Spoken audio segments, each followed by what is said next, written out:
चुनाव प्रचार में दिखा कांग्रेस का दम। आखिरी वक्त में प्रचार में झोंकी पूरी ताकत। बीजेपी के गढ़ में राहुल प्रियंका को उतारा। राहुल प्रियंका की जोड़ी ने बदल दिया माहौल। हरियाणा में बीते 10 साल से विपक्ष की सीट पर बैठी कांग्रेस सत्ता में आने को बेताब है। ये बेताबी तब और बढ़ गई जब 2019 के आम चुनाव में सूपड़ा साफ होने के बाद इस लोकसभा चुनाव में न केवल बीजेपी से 5 सीटें छीनी, बल्कि हारी हुई सीट पर भी जबरदस्त वोट हासिल किए।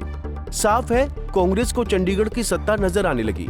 लिहाजा विधानसभा चुनाव के प्रचार में पार्टी ने अपना पूरा जोर लगा दिया।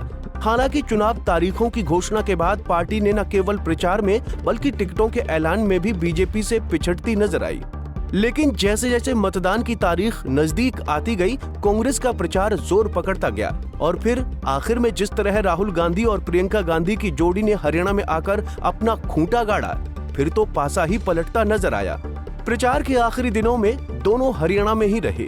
राहुल ने ताबड़तोड़ 8 रैलियां व रोड शो, प्रियंका गांधी ने 4 रैलियां व कांग्रेस अध्यक्ष मल्लिकार्जुन खड़गे ने 2 बड़ी रैलियां करके कांग्रेस के पक्ष में माहौल बनाने की कोशिश की।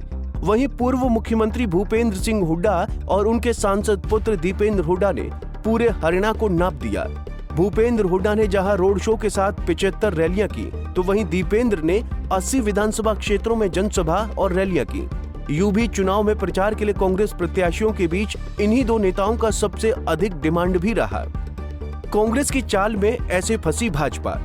10 साल की सत्ता विरोधी लहर का फायदा होने के बावजूद हरियाणा में कांग्रेस के सामने चुनौतियों की कमी नहीं थी। सबसे बड़ी चुनौती तो पार्टी में भयानक दर्ज की गुटबाजी थी, जिसको अंत तक हाईकमान भी नहीं सुलझा पाया।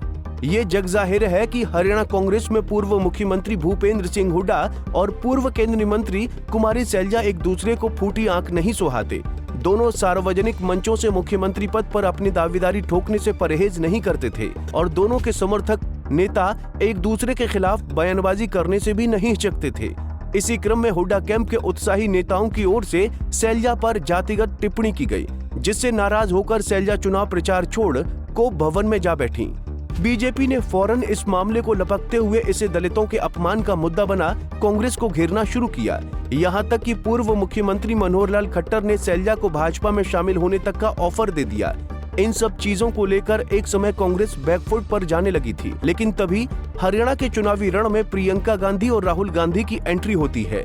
राहुल दिखावे के लिए ही सही, लेकिन मंच पर हुड्डा और सैलजा को साथ लाते हैं और चुनाव प्रचार के आखिरी दिन अपने पुराने सहयोगी अशोक तंवर की घर वापसी कराकर बीजेपी के हाथ से दलितों के अपमान के मुद्दे को छीन लेते हैं।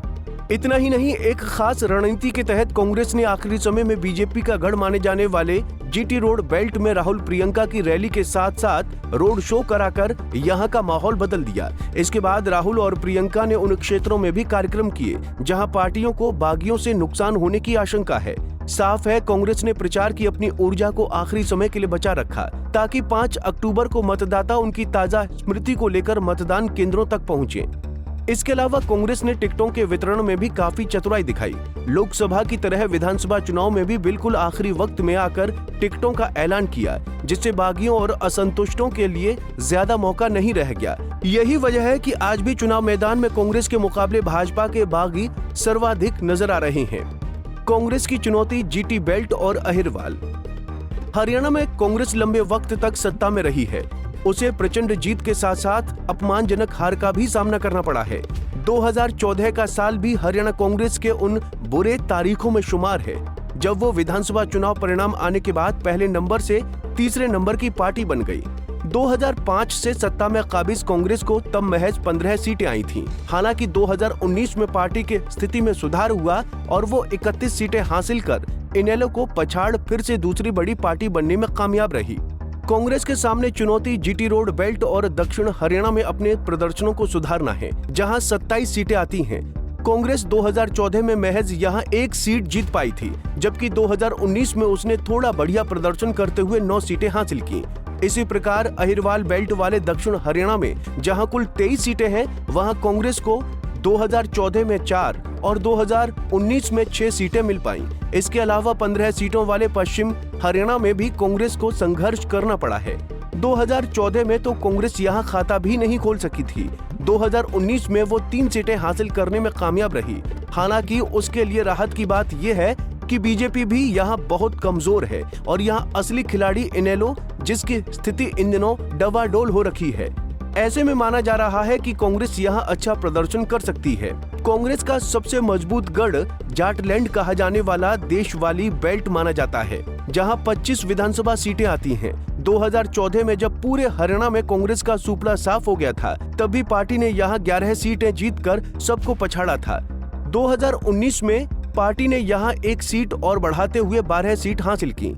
पूर्व मुख्यमंत्री भूपेंद्र सिंह हुड्डा का गृह क्षेत्र होने के कारण उनकी लोकप्रियता के जरिए इस बार कांग्रेस यहां 20 से अधिक सीटें जीतने का दावा कर रही है।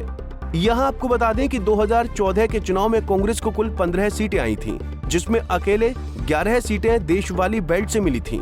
बहरहाल प्रभावी कैंपेन और कुशल चुनावी रणनीति के जरिए हरियाणा में अपने लिए माहौल खड़ा करने वाली कांग्रेस इसे वोटों में कितना तब्दील कर पाती है, ये 8 अक्टूबर को आने वाले चुनाव परिणाम बताएंगे। Bureau report, Punjab Kesari TV. हमसे जुड़े रहने के लिए हमारे YouTube चैनल को सब्सक्राइब करें और नई वीडियो की नोटिफिकेशन के लिए बेल आइकॉन को दबाएं।